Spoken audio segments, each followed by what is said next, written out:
বেশ কিছুদিন ধরেই সীতাকুণ্ডের পাতালকালী মন্দিরে অবস্থান করছিলেন পলাশ রায় ও শিমুল রায় নামের দুই ব্যক্তি। নিজেদের কালীভক্ত হিসেবে পরিচয় দিয়ে সেখানে আশ্রয় নিয়েছিলেন তারা। তবে ঢাকা মহানগর গোয়েন্দা পুলিশের তৎপরতায় বেরিয়ে আসে আসল ঘটনা।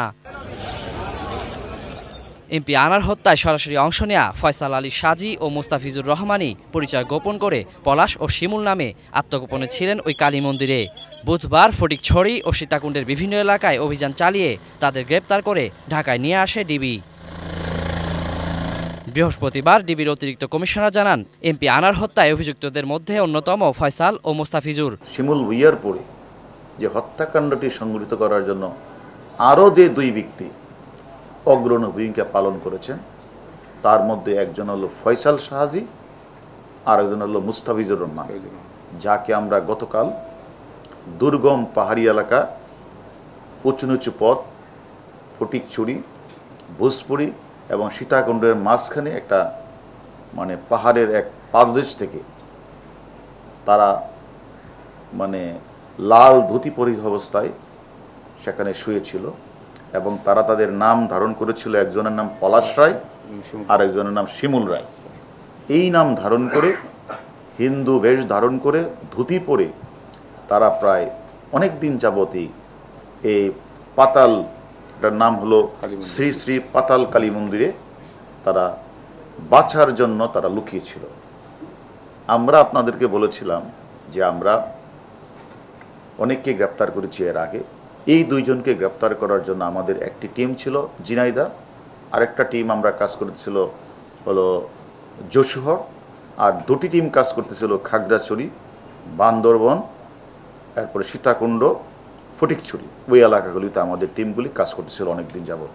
আমরা এর মধ্যে একটি টিম আমাদের সুন্দরবনও গিয়েছিল, আমরা তথ্য পেয়েছিলাম সুন্দরবনের আমাদের ওই মাছ ধরার ট্রলারে, সেখানে একবার তথ্য পেয়েছিলাম। এইভাবে আমরা সবগুলি জায়গায়, পাহাড়ের পাদদেশ থেকে শুরু করে বঙ্গোপসাগর, সুন্দরবন এবং বিভিন্ন জায়গাগুলিতে আমরা কিন্তু এই দুজন ব্যক্তি, যারা সর্বশেষ দুজন ব্যক্তি, যারা ওই শিমুল ভুইয়ার নেতৃত্বে তারা হত্যাকাণ্ডের জন্য যা যা করার তারা সেটাই করেছে। এবং তার ধারাবাহিকতায় আমি যদি বলি যে যেদিন এই হত্যাকাণ্ডটি সংঘটিত হয় 13 তারিখ, এই 13 তারিখ সকালবেলা কিন্তু আমাদের ভিকটিম আনোয়ারুল আজিম আনার সাহেব তার বন্ধু গোপাল বাসা থেকে কিন্তু বের হয়, এবং গোপালের বাসা থেকে বের হয়ে ইনি কিন্তু বিধানসভার কলকাতার পাবলিক স্কুলের সামনে সে আসে। আর তখন সেখানে কিন্তু ওয়েট করতেছিল হলো ফয়সাল সাহাজি, তাকে রিসিভ করবে, ও যাকে আমরা গতকাল ধরেছি। ফয়সাল সাহাজি তাকে সাদা গাড়িতে তুললেন, সাদা গাড়িতে তুলে তাকে গুপ্তা সুইটস একটা মিষ্টান্ন ভাণ্ডারের সামনে নিয়ে গেলেন। সাদা গাড়ি নিয়ে সেখানে গিয়ে আরেকটা লাল গাড়ি ছিল, সে লাল গাড়িতে ফয়সাল সাহাজি ওই এমপি আনোয়ার আজিম তো ভিকটিমকে নিয়ে লাল গাড়িতে ওয়েট করতেছিল শিমুল ভুইয়া মূল ঘাতক। এরা তিনজন সেই গাড়িতে করে তারা আবার ওই কলকাতার ওই যে সঞ্জীবা গার্ডেনে নিয়ে গেলেন। ওইখানে ওয়েট করতেছিল বাসার ভিতরে মুস্তাফিজ, ডাইনিং রুমে ছিল জিহাদ হাওলাদার, আর সিরাজটিকে রাখছে দরজার সামনে, আসলে যেন তাকে রিসিভ করা হয়। এবং যখন সে আমাদের যে গতকালের গ্রেপ্তারকৃত আসামি ফয়সাল এবং আগের গ্রেপ্তারকৃত আসামি যে 160 শিমুল ভুইয়া, এরা দুইজন নিয়ে গেলেন তাকে ওই ফ্ল্যাটে, রিসিভ করলেন হলো তাকে মুস্তাফিজ আর শিলাস্তি রহমান করে। কিন্তু তারা শিলাস্তি রহমান উপরে থেকে যায়, আর ওই যে আমাদের যে মূল কালকের যে আমাদের যে যারা হত্যাকাণ্ড সংগঠিত করেছে ফয়সাল সাহাজি এবং মুস্তাফিজ এমপি সাহেবকে নিয়ে তারা নিচের এক কর্নার রুমে চলে যায়।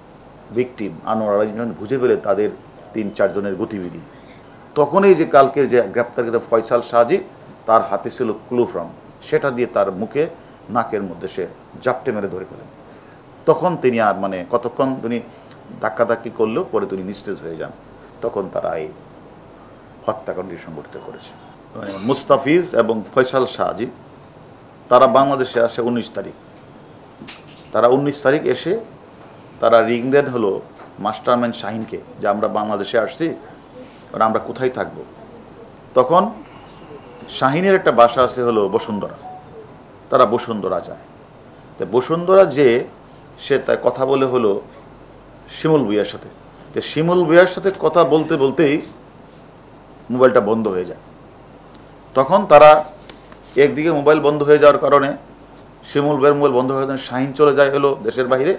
আর ওরা মানে এক সময় ট্রাক ড্রাইভার ছিল, এই যে মুস্তাফিজ এবং ফয়সাল, এর মধ্যে ফয়সাল ট্রাক ড্রাইভার ছিল, সে ট্রাক চালাতো। তো এই কারণে সে ওই পাহাড়ি এলাকা খাগড়াছড়ি, বান্দরবন, ফটিকছড়ি, সীতাকুণ্ডের পাহাড়ি এলাকাগুলি সে চিনে। তখন তারা এইগুলিতে এখান থেকে তাদেরকে 30,000 টাকা দেওয়া হলো। ওই যে শাহিনীর যে বাসার যে মানে যে সিকিউরিটি গার্ড, সে তাকে 2 জনকে 30,000 টাকা দিল যে এই মুহূর্তে তোমরা ছড়ো। তখন তাদের মোবাইল বন্ধ হয়ে যায়। ওই 30,000 টাকা নিয়ে 2 জনে তারা চলে যায় হলো এখানে। সেখানে তারা ওই গিয়ে শ্রী শ্রী পাতাল কালী মন্দিরে গিয়ে তারা ধুতি পরিহিত অবস্থায়, তাদের মাথার চুল চেঞ্জ হয়ে যায় এবং সে বলে যে আমি মানে সেখানে বলে যে আমি সেখানে কালী মা, আমি মা কালীর অনেক ভক্ত, এই জন্য মা কালীর সাথে আমার থাকতে হয়। এই জন্য সে ওই ধুতি পরে সে মানে শ্রী শ্রী পাতাল মন্দিরে, কালী মন্দিরে সে থাকে আর খুব ভক্ত, সে ওইখানেই পড়ে থাকে। এবং তারাও তাকে যখন দেখলো যে তাদের মাথায় চুল কাটা, ধুতি পরিহিত, এবং সেখানে তারা ওই প্রতিদিন দুপুরে 120 টাকা, রাতে 120 টাকা দিত, সে তারা বাজার করে সে খাবারটা খেত। এবং তারা মানে পুরাপুরি মানে তারা নামও চেঞ্জ করে ফেলেছে, তারা চুলের ধরন, ড্রেসের ধরন, তারপরে তারা একদম সব কিছু চেঞ্জ করে সেখানে তারা অবস্থান করছে। পুলিশ জানায় কিলিং মিশনে অংশ নেওয়া 7 জন সহ মোট 9 জনকে গ্রেপ্তার করা হয়েছে। কিলিং মিশনে অংশগ্রহণ করা শিমুল ভূঁইয়ার নেতৃত্বে যে 7 জন ছিল, আপাতত দৃষ্টিতে আমাদের তদন্তের প্রাথমিক পর্বে এই 7 জনই গ্রেপ্তার হয়েছে। যে কোনো হত্যার পিছনে তো একটা মোটিভ থাকে, নতুবা বাংলাদেশের একজন জনপ্রিয় সাংসদ, 3 বারের এমপি, তাকে তারা মানে ফুসলিয়ে বিভিন্ন টাকা পয়সা লেনদেনের কথা বলে তারা যে নিয়ে গেলেন, সেখানে যে নিয়ে গেলেন আমরা শুনি বা অন্যান্য আসামিদের শুনি, এখানে যে মূল পরিকল্পনাকারী মাস্টারমাইন্ড আপনারাই বলছেন শাহিন তাকে নিয়ে গেলেন। সেখানে নিয়ে যে তাদের সাথে কি কথা হয়েছে এবং কারা বেনিফিশিয়ারি, রাজনৈতিকভাবে কারা বেনিফিশিয়ারি, আর্থিকভাবে কারা বেনিফিশিয়ারি, সেইগুলি আমরা মনে করি হত্যাকাণ্ডের যে মোটিভ তো অবশ্যই আছে, সুনির্দিষ্ট মোটিভটা তো এখনও আমরা সঠিকভাবে বলতে পারছি না।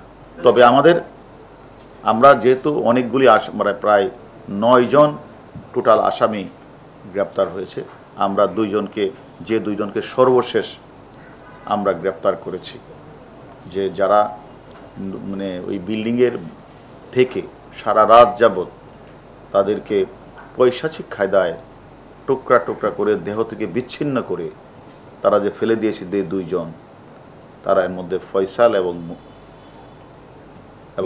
মুস্তাফিজ, তারা আমাদের কাছে গ্রেপ্তার হয়েছে। আমরা 10 দিনের রিমান্ড প্রার্থনা করেছি এবং সে প্রাথমিকভাবে সবই স্বীকার করেছে। তারপরেও আপনারা যে যে প্রশ্নগুলি করেছেন সেগুলি তাদের কাছে জানতে চাইব এবং জানার পরে পরবর্তী আপনাদের জানাবো। মাস্টারমাইন্ড বা মোটিভ, পরিকল্পনাকারী, অর্থদাতা, এগুলি তো অন্য বিষয়। আমরা বলেছি কিলিং মিশনে যে 7 জন অংশগ্রহণ করেছে, এই 7 জন কলকাতা পার্টে, বাংলাদেশ পার্টে সকলেই গ্রেপ্তার হয়েছেন। আর যে কথাটা বলেছেন, অবশ্যই এখনও আমাদের কাছে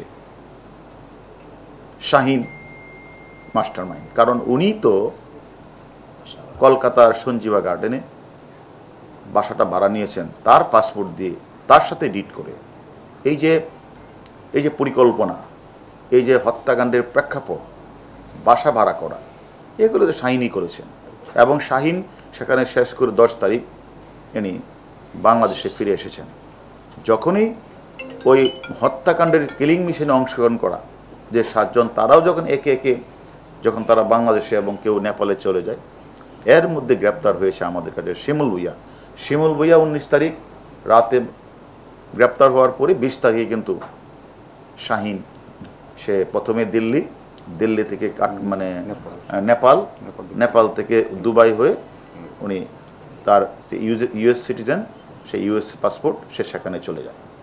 এখন আমাদের কাজ চলছে, আমরা অলরেডি আমাদের পুলিশ হেডকোয়ার্টারের এনসিবির মাধ্যমে আমরা ইন্টারপোলের কাছে চিঠি লিখেছি, আমরা আমেরিকান এম্বাসির সাথে কথা বলেছি এবং কলকাতার পুলিশকে আমরা অনুরোধ করেছি, কারণ তাদের সাথে, কলকাতার পুলিশের সাথে বা ইন্ডিয়ার সাথে মার্কিন যুক্তরাষ্ট্রের একটা এক্সট্রাডিশন ট্রিটি আছে।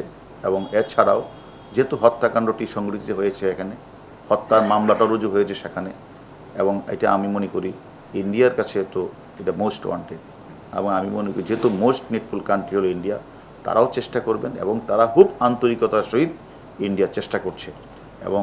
এবং হয়তো ডিএনএ টেস্ট শেষ করার পরে হয়তো তারা, আমরা মনে করি মানে মোটামুটি এটা মানে আমাদের যে তদন্ত প্রায় একটা মানে কনক্লুসিভ পর্যায়ে আমরা আছি। ফরহাদ ও মুস্তাফিজুরকে আদালতে তুলে 10 দিনের রিমান্ড চাওয়ার কথাও জানান তিনি। কাউকে ডাকাডাকি বা হয়রানি করা হবে না, হচ্ছে না, হবে না। এবং ওয়ালিউল সাকিব, এটিএন নিউজ, ঢাকা।